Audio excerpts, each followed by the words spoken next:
Hi guys, எல்லாருக்கும் வணக்கம் guys. இந்த வீடியோவில் நம்ம என்ன பார்க்க போகிறோன்னா, India vs south Africa third T20 பார்த்தீங்கன்னா இன்றைக்கி தொடங்குது.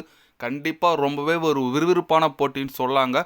அது மட்டும் இல்லாமல் தொடரை யார் வெல்றதுக்கான வாய்ப்பு இருக்குது, இந்த மேட்ச் ஜெயிக்கணுக்கு நிறைய வாய்ப்பு இருக்குதுன்னு சொல்லலாம். அது குறித்தும் இந்த போட்டி குறித்தும் மேட்ச் குறித்தும் சூரியகுமார் யாதவ் இந்திய அணி கேப்டன் சில பல கருத்துக்கள் பேசியிருக்காரு. அவர் என்ன பேசினார், ஏது பேசினார் சொல்லிட்டு வீடியோவில் டீட்டெயில்டாக பார்க்கலாம். அதுக்கு முன்னே நீங்கள் நம்ம சேனலுக்கு புதுசாக வந்திருந்தீங்கன்னா ஒரே ஒரு சப்ஸ்கிரைப் மட்டும் பண்ணிவிட்டு வாங்க, வீடியோக்குள்ளே போகலாம். ஆமாங்க, சூரியகுமார் யாதவ் அவர் என்ன சொன்னார்னு கேட்டிங்கன்னா, காலையில் பத்திரிகையாளர் சந்திப்பில் சந்தித்தார்.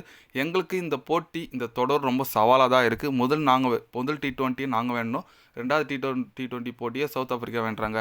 கண்டிப்பாக டஃப்பு எங்களுக்கு ரொம்பவே கொடுக்குறாங்க. அதனால் மூன்றாவது 4வது T20 வெற்றி பெற்றால் மட்டும்தான் எங்களால் தொடரை வெல்ல முடியும். அதுக்கு முனைப்போட தான் நாங்கள் இந்த தேர்ட் T20 விளையாட போகிறோம். இந்த போட்டி எங்களுக்கு தொடரை வெல்றதுக்கு ரொம்ப முக்கியமான போட்டி. கண்டிப்பாக நாங்கள் சவுத் ஆஃப்ரிக்கா அணியை விட மாட்டோம், தொடரை கண்டிப்பாக நாங்கள் வெல்லுவோம் அப்படின்னு சொல்லிட்டு சூரியகுமார் யாதவ் சொல்லியிருக்காப்புல.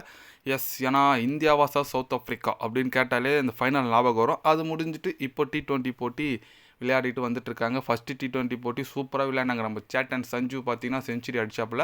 அடுத்து செகண்ட் T20லையும் வருண் சக்கரவர்த்தியா 5 எடுத்தார். இருந்தாலும் இந்திய அணி தோத்துச்சு. இன்னும் கொஞ்சம் ஒரு 20-30 ரன் அடிச்சிருந்தா வெற்றி நம்ம பக்கம் இருந்திருக்கும். பரவாயில்ல விடுங்க, அது முடிஞ்சு போச்சு. இப்போ அடுத்து தேர்ட் T20 வந்துச்சு.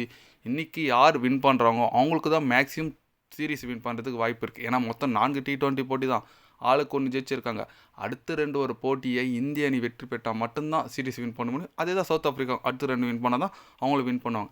அதனால் கண்டிப்பாக இன்றைக்கி இந்திய அணியில் எதனா ஒரு சேஞ்சஸ் வருதுன்னு சொல்லிட்டு வெயிட் பண்ணி பார்க்கணும். ஏன்னா எல்லாமே நல்ல பர்ஃபார்மன்ஸ் பண்ணுறாங்க. ரவி பிஷ்னாயாக இருக்கட்டும், வருண் சக்கரவர்த்தி தமிழக வீரர் சூப்பராக பண்ணியிருக்காருங்க. அதுவும் ஃபாரின் கண்டிஷனில் போயிட்டு ஒரு ஸ்பின்னர் 5 விக்கெட் எடுக்குன்றது சாதாரணமே விஷயம் கிடையாது. அது நம்ம வருண் சக்கரவர்த்தி ஈஸியாக பண்ணிட்டாப்புல. ஒரு தமிழனா நம்மளுக்கு ரொம்ப பெருமையாக இருக்குங்க.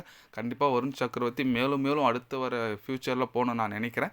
பார்க்கலாம் இந்திய அணி எந்த மாதிரி ஒரு பிளேயிங் லெவலில் இன்றைக்கி எடுத்துகிட்டு வராங்க, இன்றைக்கி எப்படி விளையாடுறாங்கன்னு சொல்லிட்டு. சூரியகுமார் யாதவ் இன்னும் அவரோட ஃபுல் ஃபோர்ஸ் விளையாடல. இன்றைக்கி அவரோட கேம் கண்டிப்பாக எதிர்பார்த்துட்ருக்கோம். இன்றைக்கி அவர் என்ன பண்ணுறாரு சொல்லிட்டு வெயிட் பண்ணி பார்க்கலாம்.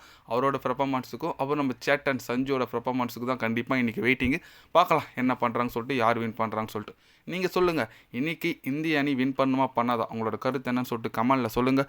இது போன்ற ஸ்போர்ட்ஸ் நியூஸை தெரிஞ்சுக்கன்னா சேனலை சப்ஸ்கிரைபர் லைக் ஒன்று பண்ணிக்கோங்க. கண்டிப்பாக கிரிக்கெட் பற்றி day by day channel update வரும்.